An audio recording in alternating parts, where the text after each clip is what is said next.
What's up, everybody? Today I'm going to tell you how I built my own recording booth, isolation booth.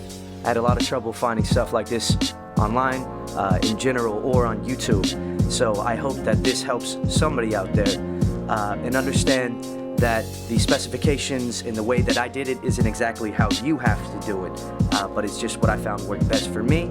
There are first a couple things that you need to understand when you're building your own vocal booth in your at-home studio. One being size.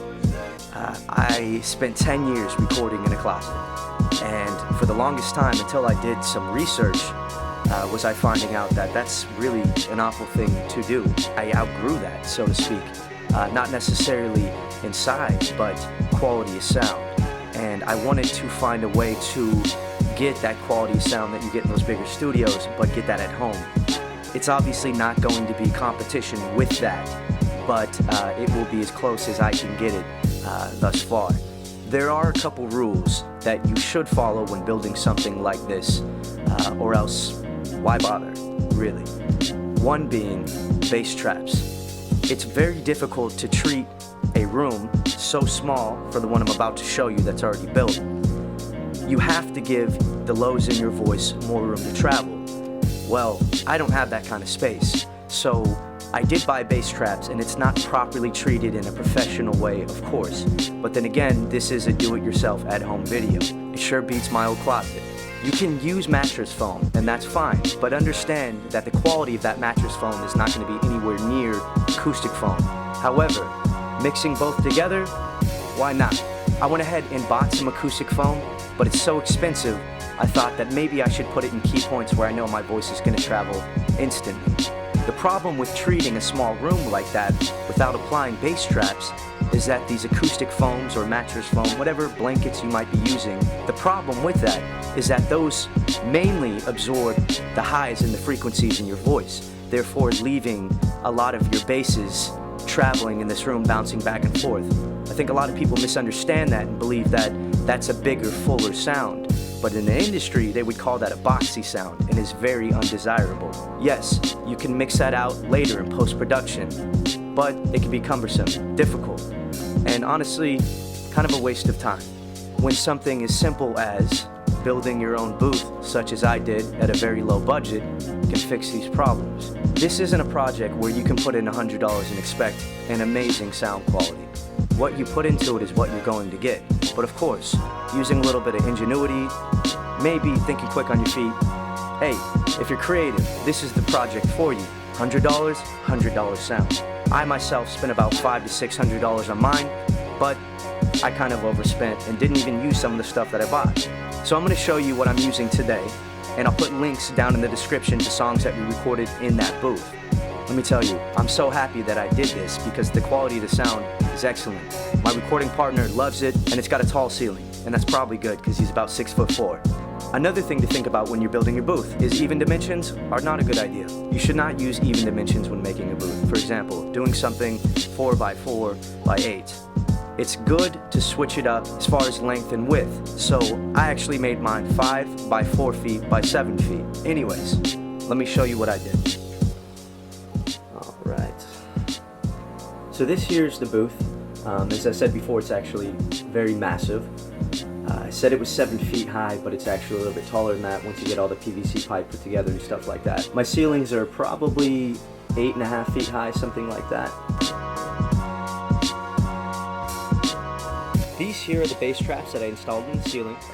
I attached them straight through plywood, screw through the top of it with an anchor straight into it, and it worked perfectly, and it stays. It's actually very sturdy, and it makes a huge difference. It really does absorb a lot of those lows in this kind of smaller box, because keep in mind, a box this small is not ideal. This makes the world of difference. I'm going to talk a little bit about the structure of it here. I got these corner fittings at pvcpipefittings.com or something like that. They're very difficult to find in store for some reason. These are just T-corners right here. And it's literally like that all the way around. The PVC pipe that I chose was 1.5 inch in diameter. Anything smaller than that, you'd start getting a lot of sagging. moving blankets. Man, are these things awesome. Not only are they thick and great for absorbing, they really help you isolate the sound inside and keeps outside noise from getting in. You can get grommet kits at Home Depot. It's kind of time consuming because each one of these moving blankets has at least, I think, like 8 or 9 attached down the sides, over the top. To attach them, I actually used zip ties. You need a 14-inch zip tie, and it has to be heavy duty to hold up these blankets. As you can see, the PVC pipe is not flexing at all. It's on there pretty good. The construction of everything is really heavy duty. Zip ties actually did do the trick as long as you put in enough supports. You can see I put a support on the side here. I put them down here at the bottom. That really does help keep everything together and tight. Lighting's very important in the booth. I just used a soft white rope light that I also zip tied along the top here. I mean, this thing is built with zip ties and PVC pipe and blankets, literally. There's really no screws other than what's in these base straps. I have a mighty bright light to hold my lyrics. That's really important. Anyone that's interested, I'm using the Neumann TLM 102. Highly recommend anything Neumann. I won't use any other microphone personally, but that's just my preference. Some of the acoustic foam that I used here, like I said, I bought acoustic foam but ended up using it elsewhere. This is great because it's right behind the mic and it really does directionally like help some sound diffusion. Here's some of the Walmart bedding that I used. It's a queen. I bought 2 of them and attached them on the sides. Again, zip tied once and twice. I notice a lot of people aren't putting ceilings on their booths in their home studios, but I think it's really important because the idea is to isolate yourself in this room.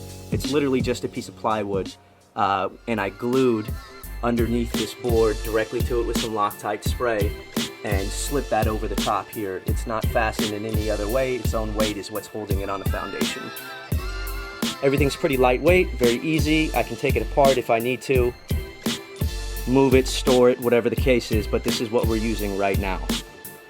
The door, I actually attached some of these curtain rods. They're 2-inch in diameter. Nothing is gonna fit under that. You gotta give yourself some leeway because it's 1.5-inch diameter with little clips, and I just attached them to this thing. Really strong little clips. I got them from Amazon.com, and it just slides along the railing here, and that's my door. Well, there you have it. I hope you enjoyed this video, and I hope you get creative. There's a lot of different ways to do this, but I found that PVC pipe, moving blankets are the best way to go. I'm gonna put more information about what I do in the description as well. I'm part of a rap group called Zoetic Minds, and I've been producing hip-hop for 10 years. The part that I love so much about all of this and having a home studio is that there's no wrong way of doing anything. You get to decide how you want to do it. So if you liked the video, hit the thumbs up, subscribe, comment down below.